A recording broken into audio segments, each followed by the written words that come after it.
Candidata, para quem a senhora irá dirigir o seu questionamento? Bom dia a todos, eu dirijo ao prefeito Bruno Covas. 30 segundos, por favor.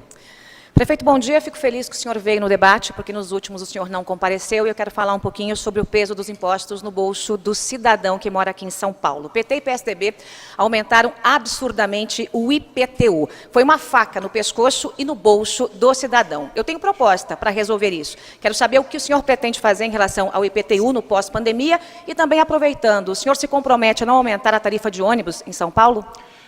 Prefeito Bruno Covas, obrigado pela presença. 1 minuto e meio para a resposta. Obrigado. Bom dia a todos. Queria começar parabenizando a Veja e a SPM pela oportunidade de realização desse debate, comentar a todos os candidatos, candidatas pela presença aqui hoje. Bom, o IPTU, metade dos contribuintes do IPTU ou são isentos ou pagam uma alíquota menor. E somente a outra metade é que paga a alíquota cheia. Eu fico triste quando eu vejo a candidata defender redução de IPTU na cidade de São Paulo. Redução de IPTU significa retirar dos pobres para dar para os ricos, porque é do IPTU que sai o recurso para a área da saúde, é do IPTU que sai o recurso para a área da educação, é do IPTU que sai o recurso para a área da moradia, né? Enfim. Portanto, o IPTU ele tem um efeito progressivo, pagando mais quem mora em residências maiores e em bairros mais bem localizados da cidade de São Paulo. A redução de 20% de IPTU, como defende a candidata, beneficia aqueles que têm mansão nos jardins, beneficia os grandes contribuintes. O tempo, por favor. 30 segundos para a réplica. Eu entendo que o prefeito fique triste quando eu falo em redução do IPTU, até porque não é no bolso dele, né? A gente está falando do bolso da população. Dá para fazer sim, candidato, e dá para fazer através do corte do dinheiro que vai para as máfias. E tem máfia que não acaba mais, a começar pela máfia dos transportes. 4 bilhões no ano que vem é a projeção em média de dinheiro público que vai para a máfia do transporte por uma passagem tão cara e um serviço tão ruim. Dá para cortar o IPTU de forma linear em 20%. Joyce, a gente lutou muito por democracia. Acho que todos nós aqui lutamos para ter democracia. E um dos princípios da democracia é debate, onde as pessoas podem se conhecer, ver quem tem mais preparo, quem não tem, quem é mais espontâneo. E é uma ausência enorme não estar aqui com o Celso Russomano, que deveria estar aqui, né? Era obrigação dele. Porque quem é democrata quer presença de debate, tantas pessoas querendo estar aqui, e ele hoje não veio. Não é ruim assim, Joyce? É ruim, é muito ruim, mas como viria o Celso Russomano? Como é que ele vai explicar que ele é o Itacaré da lista da Odebrecht? Como é que ele vai explicar que ele deu calote em garçom? Como é que ele vai explicar que ele apoiou Dilma e o PT, agora num passado recente, agora está agarrado no presidente Bolsonaro? Como é que ele vai dizer para a população de São Paulo que, sendo alguém que é inclusive processado por questões envolvendo o direito do consumidor, ele se coloca como grande defensor do consumidor? Como é que ele vai explicar que o genro e a filha estão sendo investigados também por uma espécie de estelionato, um calote? Então, o Russomano não vem porque ele não tem o que explicar, ele não tem o que falar, ele não tem como enfrentar. Ele está, como sempre, aquele cavalo paraguaio derretendo, mesmo sem debate. Qualquer um que olhe o que fez Russomano, não só como candidato, mas como deputado, vai ver que ele não tem a menor condição de administrar São Paulo. Nós precisamos de alguém que, de fato, invista no empreendedorismo. Russomano é anti-empreendedor. Russomano é aquele que tentou, através de um braço da justiça, roubar a fórmula da Coca-Cola. Vai lá um empresário, alguém inventa uma fórmula, ganha dinheiro, e ele entra na justiça e diz: meu amigo, eu quero essa fórmula para mim. É tudo que São Paulo não precisa. É por isso que Russomano não vem nos debates, porque ele não tem como responder todos esses questionamentos que eu disse. Corta para mim. Corta para mim. Vamos lá. 30 segundos, por favor, candidato. Arthur, entra prefeito e sai prefeito e os pais não conseguem vagas de creche aqui em São Paulo. É inacreditável que nessa cidade que é tão rica, nós tenhamos aí milhares de crianças aguardando uma vaga de creche. E a fila é enorme. Saúde é a mesma coisa, tem fila para todo lado. E agora, na pandemia, a fila das cirurgias eletivas ficou gigantesca. Qual é a sua proposta para resolver a questão de filas nas creches e também em relação à saúde? 1 minuto e meio para a resposta. Vamos lá, aqui, ô Joyce, a gente vê no debate o prefeito ele falando de uma forma calma. Você olha para ele e fala, caramba, o cara parece que está falando coisa com coisa. Aí quando você presta atenção, o cara está falando de Amazônia. Né? Eu quero lembrar que, falando de saúde, eu não consegui completar no outro tempo, o Bruno Covas ele deu a diretoria de um hospital de periferia para o Cândido Vacareza do PT. Portanto, a minha proposta aqui é continuar com as OS, só que de uma forma padronizada. Um dos maiores problemas que nós temos em São Paulo é a falta de padrão nos contratos. Quando você vai analisar ali as centenas de OS que prestam serviço para a prefeitura, você tem centenas de tipos de contratos. A prestação de contas fica extremamente complexa. Eu mesmo, junto com o meu advogado Rubinho Nunes, fizemos a prestação de algumas delas e encontramos mais de 40% de sobretaxa em aluguéis pagos ali no entorno de onde essas OS atuam. Portanto, a padronização de contratos para atuação na saúde é muito importante. É muito importante também colocar o prontuário eletrônico. Aqui o médico em São Paulo, ele gasta mais tempo preenchendo papel do que olhando e cuidando de você. O prontuário eletrônico é um programa de baixo custo que pode ser implementado e vai triplicar a eficiência do atendimento de saúde em São Paulo. Réplica em 30 segundos, candidato.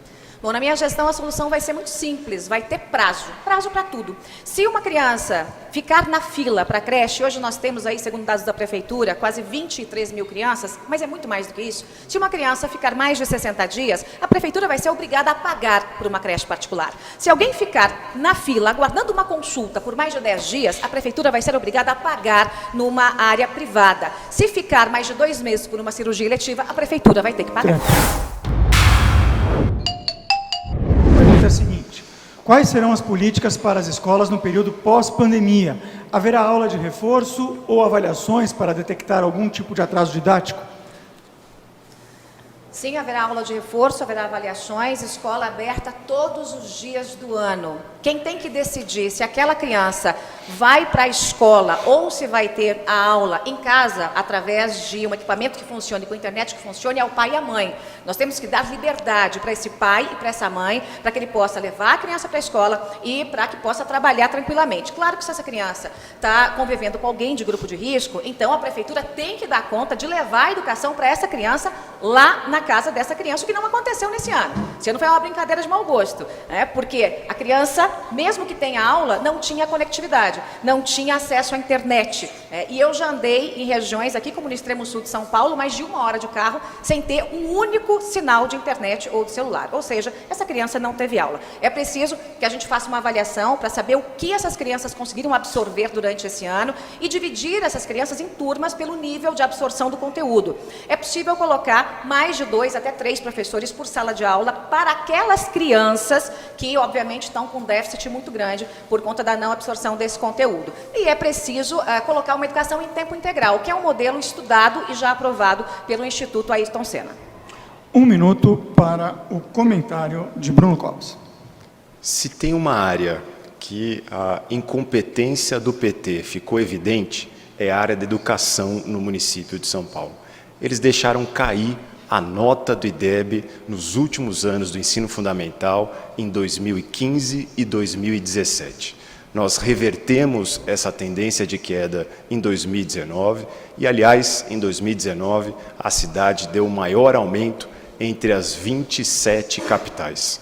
Contratamos 30 mil professores. Demos um aumento que foi o dobro da inflação no período entre 2017 e 2020. Estamos agora comprando 465 mil tablets com acesso à internet para que os estudantes no ano que vem possam fazer o turno dentro das escolas e o contraturno dentro de casa com material digital. 1 minuto. É engraçado que a compra dos tablets ficou para a campanha eleitoral, como tantas coisas que são feitas nesse momento aqui em São Paulo. Aquele velho estelionato eleitoral que a gente sabe que, em geral, acompanha as eleições aqui em São Paulo e em grandes capitais. Eu vou dizer para vocês que houve muita incompetência, sim, do PT, mas houve incompetência também do PSDB aqui em São Paulo. Nós temos hoje aqui em São Paulo uma nota lá no 10º lugar, no IDEB. Eu vou dar um outro exemplo para vocês. Na capital de um dos estados mais pobres do país, primeiro lugar no IDEB. Sabe quanto custa o investimento em educação por criança? Metade do que custa aqui em São Paulo, e com o IDEB lá em cima. Ou seja, Ou falta gestão séria aqui em São Paulo, ou esse dinheiro da educação está indo para o ralo. E é preciso que se investigue. Aliás, a investigação até sobre máfia de creche aqui em São Paulo, envolvendo inclusive o vice do prefeito Bruno Covas. Falar um pouco do papel do nosso atual prefeito. Como eu disse na minha resposta anteriormente, no dia 11 de março de 2019, ele estava na Europa tirando férias. Eu, se for prefeito, prometo aqui que em nenhum momento vou deixar a cidade de São Paulo que não seja a trabalho. Quero saber de você, Joyce, se você concorda com essa postura e se você sabe, assim como todo paulistano, que março chove. Inclusive tem uma música que são as águas de março aqui em São Paulo. 1 minuto e meio para a resposta. Não só concordo, como é o meu perfil, Arthur. Quando eu fui eleita deputada, entre a eleição e a posse, eu não parei um único dia de trabalhar.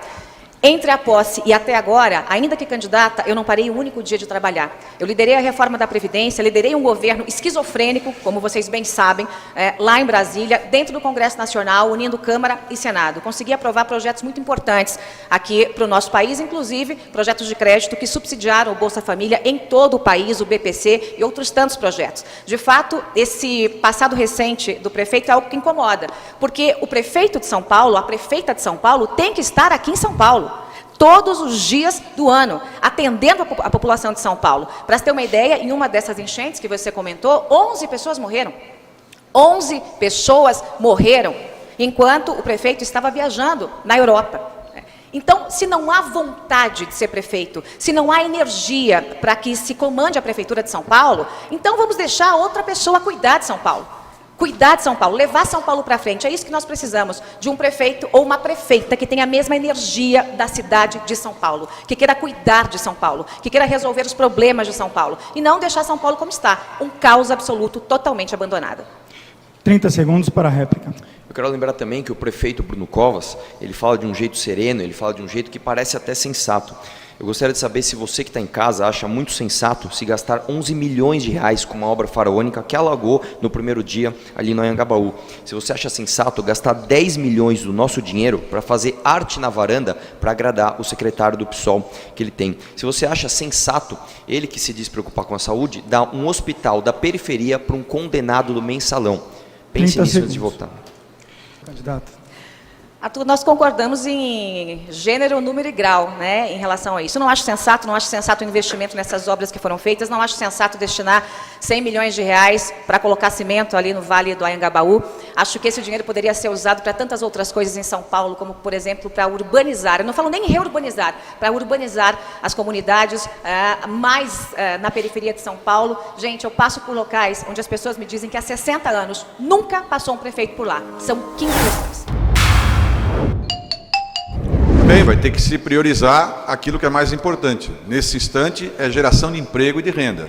Muita gente aqui em São Paulo, mais de 2,5 milhões de pessoas estão vivendo a partir de ajuda emergencial. Aqueles R$600, que agora é 300, que depois vai ser nada. Então nós temos que priorizar frentes de trabalho para essas pessoas, darem oportunidade, todas elas ajudando na prefeitura.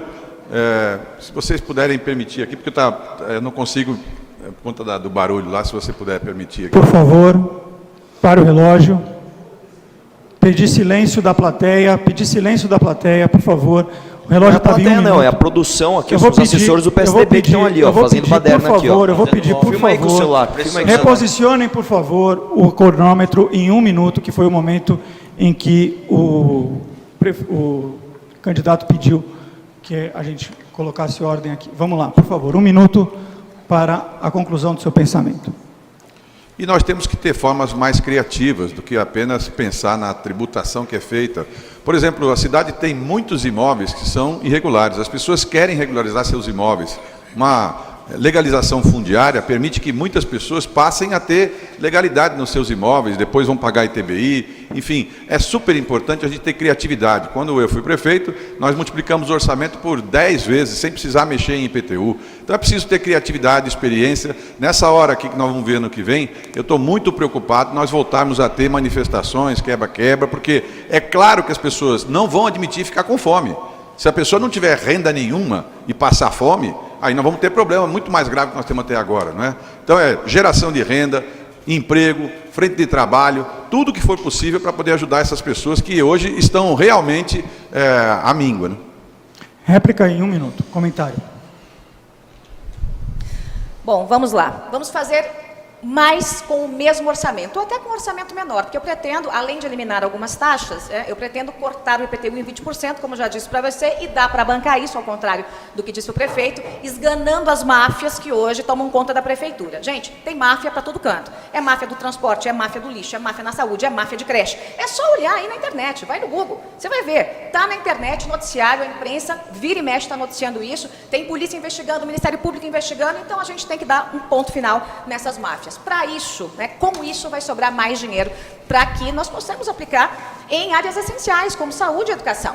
Eu vejo aqui alguns candidatos até repetindo algumas coisas do meu plano de governo, acho bacana. Saúde 24/7, bacana. Uma educação totalmente tecnológica, bacana, é isso que nós temos que fazer. Mas a gente só consegue fazer com muita austeridade e gestão eficiente. Quero agradecer aqui a Veja, também a ESPN, quero parabenizá-los, porque vocês tiveram coragem de promover esse debate democrático, enquanto outras emissoras acabaram cedendo às pressões aí dos palácios, espalhados pelo nosso país. Aqui o de Brasília e também o de São Paulo. É importante ter esse debate para que nós, olho no olho, possamos conversar sobre soluções para São Paulo. Agora quero pedir para você muita atenção. Quando a gente escuta aqui o atual prefeito falar, parece que ele está falando da Suíça, que São Paulo é uma Suíça, que tudo está indo muito bem, obrigada. Não é isso que está acontecendo. Nas periferias de São Paulo, nós vemos pessoas convivendo com ratos do tamanho de gatos. É isso que nós vemos. Locais onde há 60 anos não pisou um único político. Eu tenho rodado São Paulo por todos os cantos e eu tenho visto o abandono dessa cidade. A experiência que essa gente aqui diz que tem não serviu para nada. Para afundar São Paulo serviu. A experiência do PT para afundar São Paulo. A experiência do PSDB para afundar São Paulo. Não é isso que São Paulo precisa. Nós vamos viver um pós-guerra, um pós-pandemia. E nós vamos precisar de muita força e coragem para fazer tudo o que precisa ser feito aqui. Para que você tenha uma saúde decente, para que seu filho tenha uma educação decente, para que a cidade seja bem cuidada. São Paulo precisa de uma mulher com coragem, que consegue fazer 10, 20 coisas ao mesmo tempo. Porque só assim a gente vai resgatar a nossa cidade. Vote 17.